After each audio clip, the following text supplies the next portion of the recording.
The one other thing that has been interesting for Anduril compared to Oculus is that I learned something very early on that we've kind of applied across our whole company. When I started Oculus, I thought I was really good at everything, and I was. But I was only the best at a lot of things in our company because I had been negligent in my hiring process. So for a while, I was the best optical engineer in the company, by far. But I realized at some point that was not something to be proud of. That was a failure. I had failed my company, I'd failed my investors by making myself a critical dependency for any of our products. And the reality is I'm actually not a very good optical engineer. I was just the best in Oculus.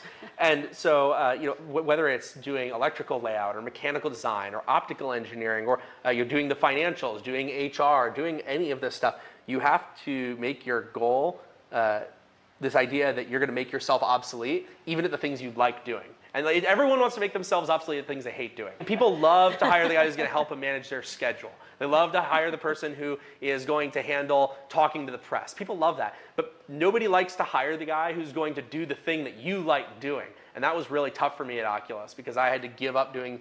I realized that I was basically playing house. I was sitting around doing things that way better people could be doing faster, more effectively. And that helps me, that helps my investors, it helps my customers, it helps my employees. And so that was really tough for me at Oculus to let go of those things. At Anduril, I came in from the beginning. I said, guess what, guys? I am useless. You all need to be way better than me or we're going to be screwed.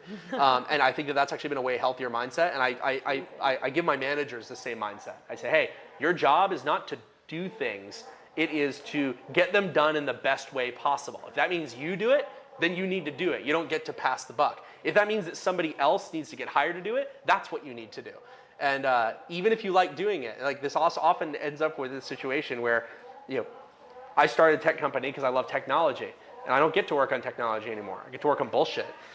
But that's actually exactly where you should be when you start with these companies. And I tell young people this all the time, like, I love programming, so I want to start a software company. I said, no, you don't. Go work for somebody else. If you like programming, you really love programming, go work for someone else who will pay you to be a programmer. Don't go and become this guy who's actually going to be making brutal hiring and firing decisions around people's performance. And you're going to be dealing with government compliance offices. And you're going to be dealing with marketing and talking to the rest. None of that has anything to do with programming.